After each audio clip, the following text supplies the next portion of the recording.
Okay, we are on part two of designing for certainty. And if you haven't watched or listened to part one yet, I recommend you go do that ASAP because we were talking about a bunch of stuff you are going to want to know as it pertains to designing for certainty. And speaking of certainty, we'd love you to feel certain as we move forward into the rest of this presentation. So we ended on rhythm in part one, and I want to jump into pillar three, which is anchors, anchor points. Let's talk about what grounds you. Now, if you've ever been to a yoga class or ever had to do any kind of balancing, could be vinyasa or hatha, or different other types of hybrid yoga practices, or even Pilates, where you had to balance, you may have heard the instructor suggest staring at a fixed point in space so that you didn't fall over to help balance and ground you. And this is kind of similar in a way. We're talking about anchors that help the system perceive familiarity and dependability before or after any kind of stress or anticipation, something that helps to ground you. Can be visual, tactile, spatial, or some other sensory perception. Often it's visual, but can totally depend person to person. Examples, again, that could be that point in space that you are very grateful for during a balance practice in yoga. Could also be a chair you always land in or that you gravitate towards, a consistent view or object, a safe corner or grounding surface as well. It's really about what resonates in a way that allows you to lean into it and relax, providing a grounding comfort and a structure. An idea for a phrase to use: anchors kind of remind the body this is a stable reference for my body in space. So whether that reference is a place to sit, a space to look at, a space to rest in, a space where you might be able to close your eyes and feel okay doing that because everything around you is stable. Whatever that looks like or feels like, that is how I would frame that for you. Pillar four, speaking about boundaries. So this is about, and actually I put containment here, but I don't really like the word containment. So let's talk about structure, not restriction. Key points: open-ended spaces can feel liberating. Excuse me. Or overwhelming. And actually, there's been some studies done on women being perceived in the open office environment. And uh, surprise, surprise, people don't like to feel like they're in a fishbowl. They don't. And I can tell you whether, the studies have shown it or not, which they do. My personal lived experience as a designer, a number of times in corporate environments where I was asked to design open offices that were maybe a bit too on the open end, stressed people out. People hated it. People left jobs or switched departments over things like that. I'm just being absolutely blunt with you. If you are watching this presentation and you might be considering applying this knowledge to where you work, I'm going to tell you right now, I have had so many years of experience and the same thing happened over and over and over again. And I'm not going to say that open office spaces can't be successful. They absolutely can, but you have to be so thoughtful and so careful. And even then you're going to lose some people. It is what it is. Open spaces can be done well, but when they are too open and when there are not enough boundaries, they can be absolutely overwhelming for people, and people cannot stand that. Just gonna say it like it is because I've gotten so many feedback over the years to that effect. So boundaries can create structure you can lean into, not confinement.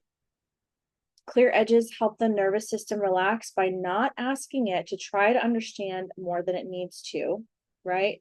Hey, if you're sitting in a cubicle and you're trying to work on an Excel sheet and you've got a whole building around you that you can see everything about and the place is humming, that can present actual auditory noise, or also what I call physical noise. And especially for someone who's easily distracted, maybe neurodivergent, ADHD, that's going to be even more obnoxious. So we need to sometimes place structures, whether it's a panelized system that goes a little bit higher up, whether it's a combination of, chopping up the space in different ways, to provide focus space, social space, collaborative space, whatever. It needs to be really well mapped out so that it's not just like a bunch of desks in a huge space where everyone's overwhelmed by everything that's going on all at once. So subconsciously placing edges where the space hasn't done so yet can put, again, some additional stress on your system, if you're even able to do that, right? Many people walk into a space and they just take in what is there, and it can be incredibly difficult for an individual to try to place edges where none exist in space. And in fact, I would argue that most people don't do that. It's an effort to hyperfixate to focus at that point.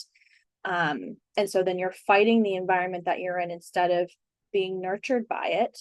And that's really, I believe, it's unproductive. It becomes unproductive. And in my experience, people can make more mistakes, get more frustrated. It can cause conflict, where you have maybe a chatty Cathy sitting next to someone who does more focused work.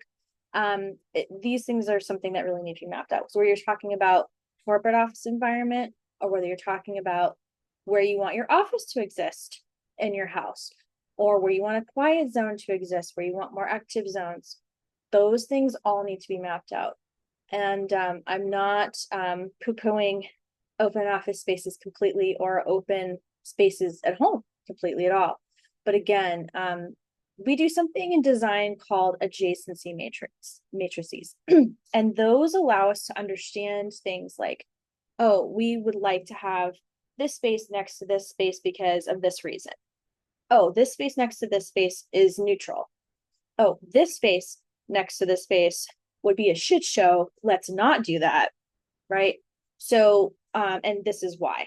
And oftentimes it has to do with the senses, with, wanting to avoid conflict, with resources, with things like sunlight and all of that. So there are, it's great to use an adjacency matrix. And in fact, whether you're a designer or not, since I've introduced the topic here, I'll put an example of one, maybe like a link to one, in the notes for this YouTube, so you can see an example of what that looks like. Not that you should feel like, you need to use it yourself, but if you find it helpful, then you absolutely should. And feel free to ask a designer, or someone like me who is a designer, coach, etc., who does this kind of work, who does interior decor or design work. Hey, how does this work, and how might it apply to my own space? Can you help me? So I have a YouTube channel, but I also have a practice where I coach people in design and decor. So I'd be happy to work with you to understand that if it's of interest. Okay, example. So again, defined work versus rest zones. This is where we talk about adjacencies and where those conflicts can come up if we're not careful. Visual separation without isolation. And by the way, even when you have a good adjacency matrix, if there's something in the space, or budget, or let's say the desires of leadership that precludes your adjacency matrix, then sometimes it is what it is, right? And then you're just designing with what you have. Just gonna put that out there. Yeah. So defined work versus rest zones, visual separation without isolation. Yeah, so it's about balance. Physical cues that say this ends here or this begins here. So, one thing, again, just to go back to the corporate ref, because I had so many interesting tales from the corporate design world. Sometimes people want a panel so they don't have to have a conversation with the guy sitting next to them about like, hey, whose space is this? Is this my space? Is this your space? it can be a little bit territorial. So unless you have touchdown spaces, and some organizations just do touchdown spaces, or some do a mix with touchdown spaces and permanent spaces. But if you have permanent spaces where people kind of camp out permanently or semi-permanently, sometimes a panel helps with focus. It can help with acoustics, and it can also help with that awkward conversation of like, hey, that's my space. So that's another example of like where someone doesn't want to have that, you know, that literal conversation, or even just that like question of like, hey, where does my space end? Or like, do I need to kind of visually pretend that there's a panel there? Like people, it's something people maybe think about without realizing they're thinking about it. Okay, so reframe. Boundaries are kindness and guidance and structure, not necessarily limitation, right? It might be limitation. It might sometimes be limitation, but it also tells us where our boundaries end, or where a boundary of a space ends or begins, and it provides us with that structure with which to create or work, etc. Pillar 5, repair. So designing for after the spike. So shit happens. People get anxious, people get dysregulated, and spaces can support us and facilitate our healing. Dysregulation will happen, it's human. Healing spaces include recovery, not perfection. And even though healing spaces can include some elements that help facilitate healing and recovery, you still, will need to practice regulation. Your space isn't going to do everything for you, but it can definitely support and facilitate you with that. Repair is faster and easier when it's built into your space, though. So some examples: soft landing zones, right? Maybe after a tough day of work, you just want to melt into your really, really comfortable sofa that's in this quiet space and this lack of tech buzzing, right? Sensory reset tools, and those might be practices that you work on with your therapist, for example, right? I'm not a doctor. I'm not a medical doctor. This is not medical advice. I'm not going to advise you on that, but suffice to say, if you know, you know. But sensory reset tools within a space, may include, again, the non-therapy version of what we're talking about, because some people would look at that and say, sensory reset tools, that sounds like therapy. Well, it can't, but what I'm actually talking about here, again, to clarify, is how do you reset your senses in space, and what tools do you have for that, right? So consider where you have soft spaces for landing, where you have even something like a weighted blanket, right? A space where you can lay out and do yoga. A space where you have biophilia. You've got views of water, nature, etc. You can sit and relax, or maybe even stand, and be able to view those things. So I'm talking about sensory reset tools in the space. And we've talked about those a lot in so many of the other videos I've done. We'll continue to talk about what those are and can be, but those are just a few examples. And also permission to pause being embedded in the environment.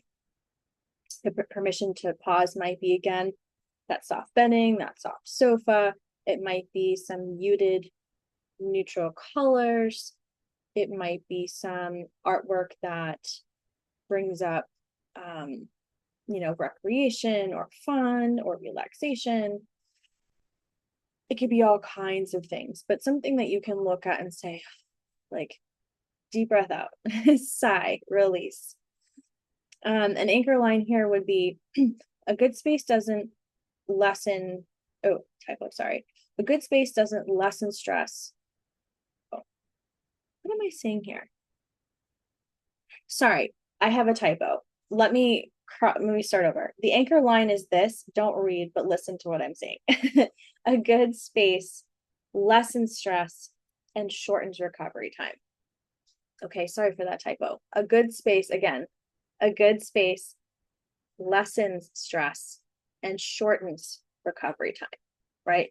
So we're about minimizing the stress. Yeah, from the get-go. Why not? We can, absolutely. And then we do get stressed. We want to shorten the recovery time. We want to make it easier. We want to make it easier to find and discover and embrace. So that's the last pillar. So I want to kind of wrap with a few points and then some suggestions for you as we take this information and apply it to our own spaces. So designing for stability is not about avoiding reality. And I'm not saying you should constantly, coddle yourself in your space. I know I'm probably, there's probably a few people in the audience here that are, probably think I've overdone it with this whole thing. I don't believe that. I believe that life can be a very harsh place sometimes. And it is what it is. Out in the world will be worlding. The people will be peopling. And that can bring us lots of beauty. It can bring us lots of strife. And frankly, as I said in the first part of this, part one of this video, the world is going through a lot right now, and things are pretty messy. And there's a lot of change and a lot of heartache too. So I believe wherever we can right now, we need to find and give ourselves gentleness.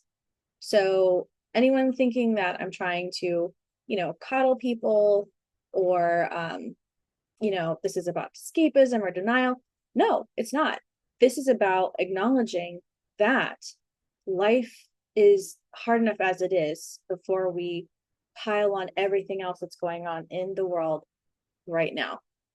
Okay. So this is about acknowledging that, looking it straight in the face and saying, okay, that is really tough. And I know that I'm willing and have to deal with XYZ thing during XYZ time, etc. But that I get to go home, or I get to go here, or I get to go there, and I get to really relax and rest and heal and fall into a chair or sofa or whatever it might be in a space that is regulating. Okay, so the world can be a harsh place. Your body deserves clarity and places and spaces of refuge. Okay, it's about resourcing ourselves to stay present. And if you enjoy the performance angle, which I sometimes highlight, even though I am not into hustle culture, and that is not my jam, and I do not recommend it because it is burnout. That being said, whether you are into burnout culture or not, so many of us are very ambitious regardless. And we do care about performance. I don't care who you are. We do.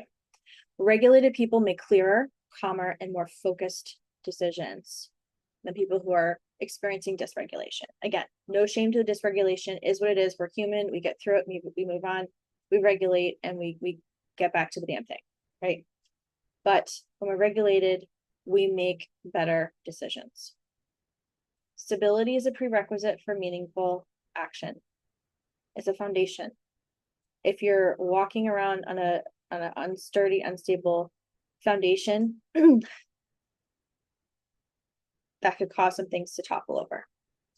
So the tie-in, it's much harder to think clearly from a system that's bracing for impact than if you're thinking from a system that's completely nurtured and wired for growth and health and well-being. So some small shifts for a big impact. Key points. Stability is cumulative, just like we were talking about with nervous system, the subconscious absorbing just tons of information constantly all the time, just as back and forth between you and your environment. Stability is cumulative too, because that information is cumulative over time. So whether you're getting good feedback, bad feedback, neutral feedback from your environment, stability is that positive feedback, and that's cumulative. The more you can get that into your space and get that into your system, the better. So that doesn't necessarily mean that you need a renovation. It may be that you need some color changes. It may mean that you need some artwork changes. It may mean that you need to move some things around, or get a few new items.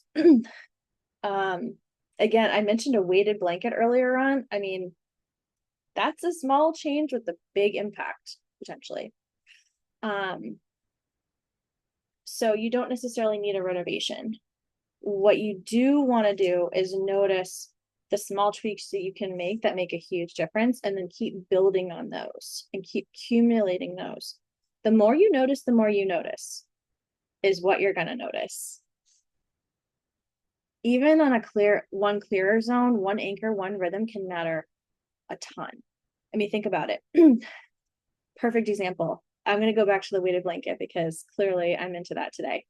The weighted blanket, if it helps you sleep, an extra like half an hour or relax more deeply, right? How much more sleep are you accumulating? Right? If you're adding on like an extra half hour a day, for example, this is just a random analogy. An extra half an hour every day. That accumulates over time, does it not? You also may just find that you get to relax deeper and that your nervous system is just calmer more often because you're coming home and you're sitting on the couch and you're putting that on. And excuse me. And that is allowing you to just feel clearer and more grounded more often. And you are making better decisions more often as a result. Yeah. And because there's so many variables in space, one thing that I would offer you, and you may already be doing this, but if you're not, I would start doing it if you can. Because there are so many variables in your space, it can be hard to track just one thing unless you're only changing one thing and you're only changing one thing at a time, one really little thing. If you're changing a bunch of things at once, it can be kind of hard to pinpoint or target like what is actually making the biggest difference. But if you start kind of noticing patterns through journaling the changes you're making in your space, you can kind of start to add up like what are making the biggest differences for you. So a prompt for you, and you might hear some noises in the background because one of my kitties decided that it was time to come snuggle with mommy, and that's okay, but she's very demanding. So she's kind of noisy and trying to walk all over the keyboard, which, it's fine. We can snuggle, but you can't, the keyboard's not for you, honey. No. Okay. So prompt for audience would be, where does my space create ambiguity? Really reflect on that. Where is your space being a frenemy? That bitch. Just kidding. Just kidding. We love our spaces, but where should we come in front of me? Fuck. Where can we create more certainty? Where could it offer more reassurance to you instead? Yeah. Think of some examples. What's going on in your space right now? Trying to think of something that has ambiguity. Oh, yeah. So totally random. I have this foot massager that I absolutely love, but it's just been sitting out. I haven't put it away. And so that's got this ambiguity of like, oh, it's there, but it should be there instead, and so that's like a to-do list ambiguity thing. It's like not supposed to be over there, it's supposed to be over there. What's another one? Oh, you might have some like books you want to get rid of that are still on your shelf. And this is where decluttering can come in, which, by the way, I have a really good decluttering guide if you are interested in doing that anytime soon. It's like a gentle decluttering framework. It's amazing. I should actually make it into a book. Actually, yeah, I need to put that on my list. You might have like clothing. You're like, oh, this is still in the closet, but it really belongs like in storage or donated, So those kinds of things. Other ambiguity, there might be like a furniture piece that doesn't really belong where it is. Okay, cords are not for you. She likes the cords. She likes to chew on the cords. Sorry, that's the cat again. So yeah, it could also be a piece of furniture that doesn't really belong where it is. Right? It might be like nice looking, but doesn't really have a purpose, or the purpose isn't clear. So that's one other example. So the next steps, as you kind of ponder where your space is being an enemy or a frenemy. And I mentioned that actually in the first part of this presentation. So go back and watch that if that doesn't really make sense to you. But we want to figure out where our space is being a friend, a frenemy, and an enemy, and limit where it's being a frenemy, an enemy to us. So yeah, go back and watch that if you haven't already. Okay, next steps, reflect. Observe your space this week. Again, if you have an opportunity to journal, I so recommend that because it will start to tell you what's making a difference with your changes. Notice what your body responds to. Consider what feels like an anchor, foundational, and certainty, and what feels like chaos, instability, and uncertainty. We obviously want to kind of channel the first group and limit the second group. Adjust at least one thing with the intention of creating more certainty in your space and body. And again, if you're changing one thing at a time, that'll be kind of easier to track the variables, but it's not going to get as much done. If you want to change multiple things, great. I totally recommend journaling on it though, because it's going to become so hard to track the changes and you'll want to know the changes. This is transformational. Space changes are transformational, period. Like I always tell people, like, if you're going to change your space, like, get ready for your life to change because it always does. In closing, when the world feels unstable, we don't need harsher discipline or more pressure, or God forbid, more hustle culture bullshit. I'm not a fan. We need environments that quietly say you're held, you're oriented, and you can breathe here. You belong here, and you belong here. That's so key too. Great spaces of belonging. I loved this quote by Dr. Martin Luther King Jr. We must build dikes of courage to hold back the flood of fear. And with so many crazy things going on in the world right now, I again am all for creating more spaces of refuge. It allows us to be creative, it allows us